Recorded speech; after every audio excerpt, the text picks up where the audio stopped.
ওয়ালাইকুম আলামিন, কি অবস্থা? ভালো আছো? হ্যাঁ ভাই, ভালো আছেন? কি অবস্থা? আলহামদুলিল্লাহ ভাই, আছি ভালো। ওয়ালাইকুম আসসালাম।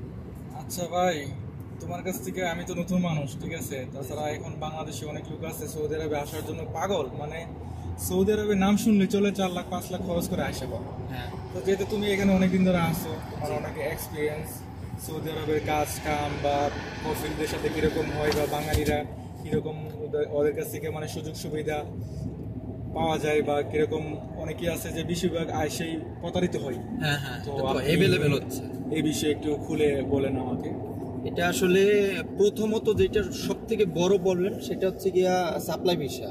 সাপ্লাই ভিসা তো আপনি বুঝেন, যেটা বাংলাদেশে যদি এখানে কেউ ভিডিওটা দেখতেছে সে হয়তো বা বুঝতে পারবে না। এটা হচ্ছে গিয়া সাপ্লাই ভিসাটা হচ্ছে গিয়া কন্ট্যাক্ট কইরা কোনো অফিসের তারা হচ্ছে গিয়া 1 বছরের একটা কন্ট্যাক্টের ভিসা নেয়। এটার কোনো কফিল থাকে না। কফিল মানে সৌদির মালিক এরকমটা থাকে। আমার সাথে করছে, সেম আমি এরকম ভাবে আসছি। সেম আপনার প্রবলেমটা কিন্তু হয়েছে, ঠিক আছে? কফিলের পিছনে আমি অনেক করছি। এই প্রবলেমটার যে রাস্তায় নাইমে যাওয়া লাগে, মানে তার মানে যখন বাংলাদেশে একটা নতুন লোক আসবে তখন তাকে এই বিষয়টা ক্লিয়ার করে আসতে হবে যে আমার কি কফিল আছে কিনা, নাকি আমাকে অফিসের মাধ্যমে আমার আনতে যে 1 বছর পরে আমি আমার কোনো কফিল থাকবে না, আমি অন্য কোথাও গিয়ে এসে আমি লাগাতে মানে আমার বিষয় আমি নতুন করে করতে পারবো। 1 বছরের মধ্যে যদি আমি কোথায় যেতে চাই, মানে অফিসের মাধ্যমে আসি, তাহলে তখন কিন্তু আমার কফিল পাওয়া যাবে না।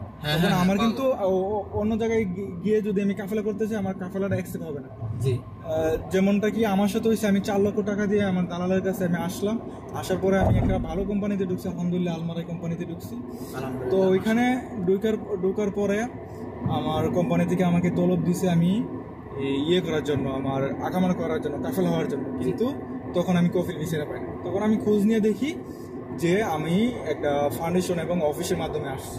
তো এই বিষয়টা ক্লিয়ার করে আসতে হবে। আমার যতটুকু নলেজ আমি এতটুকু বললাম। আমার সাথে যা ঘটছে, যখন আপনি বাংলাদেশে ছিলেন ওই সময় কিন্তু আপনি এটা বুঝতেনই না যে আসলে আপনার যে একটা ফাউন্ডেশন কি, কোম্পানির মাধ্যমে যে সাপ্লাইয়ের মাধ্যমে যে আসে, এইটা আপনি কিভাবে বুঝতে পারবেন? আসলে এইটা মানে মূলত করে আমরা বাঙালিরা এইটা আপনার বুঝতে হলে এইটা আপনি ইউটিউবে সার্চ দিয়ে দেখতে পারেন যে সৌদি আরবের ভিসাটা কিভাবে চেক দিতে হয়। আর চেক দিলে ওইখানে কফিলের নাম সহ চলে আসবে যে কার নামে উঠতেছে আপনার ভিসাটা, আর কোন অফিসের মাধ্যমে উঠতেছে, এই অফিসটা কেমন। অফিসের যে সবকটাই সাপ্লাই তা না, অনেকটাই ভালো আছে।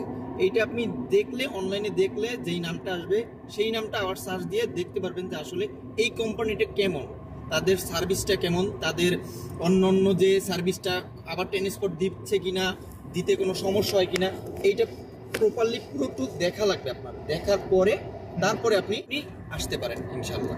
আচ্ছা, না এখানে একটা কথা আছে, যদি কারো নিজস্ব লুক থাকে তো ওই লুকের মাধ্যমে আসলে এতটা প্রতারিত হবে না। কারণ নিজস্ব লুক, একজন নিজস্ব লুকের মানে কারো আত্মীয় স্বজন ভাই ব্রাদার যারা আছে, তারা যদি কারোর মাধ্যমে আসে না, তো তারা প্রতারিতটা একটু কম হয়। আর তাছাড়া যারা দালালের মাধ্যমে আসে তারা শুধু পয়সাটাই দেখে, টাকাটাই তারা দেখে, ঠিক আছে? আসলে আত্মীয় স্বজন যারা আছে, তারা যারা বিদেশে আছে অনেকেই কিন্তু আছে ধরেন শিক্ষিত কম, বা এই সমস্ত অনলাইন সেক্টরগুলো বোঝে না ভাই, ঠিক আছে?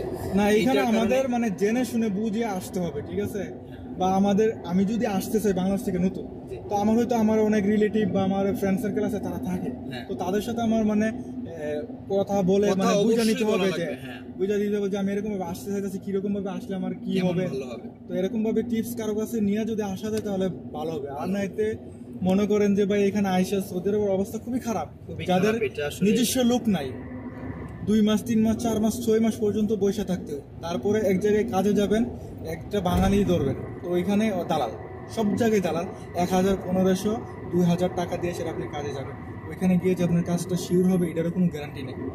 এরকম বাটফারি করে কাজ হচ্ছে শুধু আইনে আপনাকে ফেলাই দেওয়া, এরপরে আপনি টাকা নিয়ে নিবে, আপনার তো টাকা নিবে এবং একটা চুক্তি থাকবে যে 1 সপ্তাহ 15 দিন ডিউটি করে পরে ওদেরকে হারাই দেয়। পরবর্তীতে বলবে যে তোমার দোষে, তোমার হয়তো কোনো প্রবলেম, সেই জন্য তোমার এখান থেকে কোম্পানি থেকে বের করে দিচ্ছে। এখান থেকে কিন্তু 2000-1500 টাকা অলরেডি বাংলাদেশে 50 থেকে 60,000 টাকা নিয়ে নিচ্ছে। একটা মানুষ 4 লাখ 5 লাখ টাকা খরচ করে আইসা কাজ তো পাই না, তারপর একটা কাজের জন্য গিয়ে যদি 50,000 টাকা দেই, এখানে গিয়েও প্রতারিত হয়, ঠিক আছে? তো যারাই নতুন আসবেন তারা জেনে শুনে বুঝে আসবেন। কারণ হুট করে আসলেই যে সৌদি আরব যাবো, হ্যাঁ সৌদি আরবে আসলে একটা লাভ যে আপনি নবী রাসূলের দেশ, আপনি উমরা করতে পারবেন, আপনার জন্য সবচেয়ে ভালো একটা পজিটিভ দিক এটা, ঠিক আছে? আর তাছাড়া এখন সৌদি আরবের কাজ কামের মানে খুবই ভয়াবহ অবস্থা, মানে চিটিং, মানে সব জায়গায় চিটিং। কথা হচ্ছে কি ভাই, দুনিয়াতে রিস্ক ছাড়া কোনো কাজ নাই, ঠিক আছে? রিস্ক নেওয়াই লাগবে, ঠিক আছে? তবে সেটা সবাই আপনি- এরকম একটা আশা নিয়ে আসে যে না আমি এখানে যাই, আমার ভাগ্যটা তো বদলাতে পারে, কিন্তু দালালের চক্করে তো বর্তমানে পয়রা সবার কেরিয়ার তো শেষ হয়ে যায়। কেরার শেষ হয়ে যায়। আচ্ছা, বর্তমানে সেটার এমন জন্য- লোক আছে আমি দেখি যে 6 মাস ধরে তাদের কোনো কাজ নাই, থাকা খাওয়ার কষ্ট, বাংলাদেশ থেকে টাকাই না সেটা, মানে কোনো রকম মানে একবেলা খেয়ে 2 বেলা না খেয়ে থাকতেছে, খাইতেছে, অনেক কষ্ট। তাদের অবস্থাটা কি? সবাই তো মানে প্রথমত আমি এটার জন্য বলবো ইমরান ভাই, সেটা হচ্ছে গিয়া আপনারা যারাই বিদেশে আসতেছেন আপনাদের ভিসাটা চেক দিবেন। চেক দিয়া দেখবেন যে ভিসাটা কিসের, কোন জায়গা থেকে আসছে, আর ভিসাটা মানে ভিসাটা কির উপরে, ঠিক আছে? যেমন এক একজনের ভিসার, যেমন আমিল আইডিতে এরা সব কাজ করতে পারবে, নাদ দফা এরাও সব কাজ করতে পারবে, আমিল মঞ্জিল এরা কিন্তু বাসা বাড়ির কাজ করতে পারবে। আর হচ্ছে গিয়া যারা সাওয়াক কাজ যেটা লেখা থাকবে, এটা হচ্ছে গিয়া আপনার ড্রাইভার, শুধু ড্রাইভিং এর ঘরের ড্রাইভার কাজ করতে পারবে, ঠিক আছে? House driver. হ্যাঁ, হাউস ড্রাইভার। তারপর হচ্ছে গিয়া ক্লিনারের ভিসাটার নামটা কি জানো ভুলে গেছি। এরকম কিছু কিছু ভিসা আছে যেখানে লেখা থাকবে, ঠিক আছে? আপনি এটা যদি না বোঝেন, আরবিটা ট্রান্সলেশন হয়ে ইংলিশ চলে আসবে, ইংলিশটা না বুঝলে ট্রান্সলেশন করে বাংলা দেখবেন। আপনারা এটা না পারলে আপনি আমাকে জানায়েন, আমি ভিডিও করব এটার জন্য পার্সোনালি। কিন্তু এটার হাজার হাজার ভিডিও আছে ইউটিউবে, এটা আপনি সার্চ দিলে হবে যে সৌদি আরবের ভিসা চেক। এই চেকটা দিয়ে তারপরেই আসবেন, এর আগে আপনার এই ভিসাটা আপনি কনফার্ম করবেন না। আপনার 4 লাখ 5 লাখ, আগে 4 লাখ লাগতো, বুঝছেন ভাই? এখন 4.5 লক্ষ টাকা 4.5 লাখ 5 পার্সোনাল লাখ খরচ নিয়ে সেটা আপনার 5 লাখ টাকা হয়ে যায়। অরিজিনালি আপনার কাছ থেকে যে যা নিয়ে পারতেছে, ঠিক আছে? এটা বাংলাদেশ সিন্ডিকেট নিতেছে, আর হচ্ছে এই দেশের যে বাংলাদেশিটা আছে ও নিচ্ছে।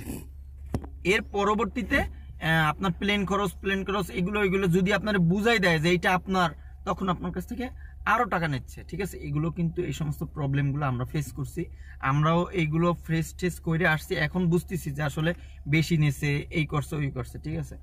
আমারটা আল্লাহর রহমতে তত বেশি নেয় নাই, কিন্তু এই ভাই যে আছে ইমরান ভাইয়ের কিন্তু অনেক কিছু বেশি নিছে। আমি ভাই 1 বছরে 3 মাস যা কষ্ট আমি করছি, আমার 30 বছর বয়স, এর মধ্যে আমি এত কষ্ট করিনি, ঠিক আছে? মানে প্রত্যেকটা সাইড থেকে আমি আমার লাইফে আর মনে হয় না যে এরকম কোনো দিন আসবে যে দিনগুলো গেছে। আমার ভাবতে অনেক কষ্ট। যাই হোক, আলহামদুলিল্লাহ বাপ মার দোয়ায়, আমি আপনাদের দোয়ায় আমি এখন আলহামদুলিল্লাহ আছি ভালো। সবাই দোয়া করবেন। দেখতে দেখতে আমরা বাসায় অলরেডি আইসা পড়ছি, আর টাইমও শেষ হয়ে গেছে, নামাজের সময় হয়ে যেতেছে। আমাদের সময় হয়ে গেছে, আজকে ঠিক আছে। শুক্রবার। আপনাদের সাথে আবার কথা হবে পরবর্তীতে। সবাই ভালো থাকবেন, সবাইকে জুম্মা মোবারক। আসসালামু আলাইকুম।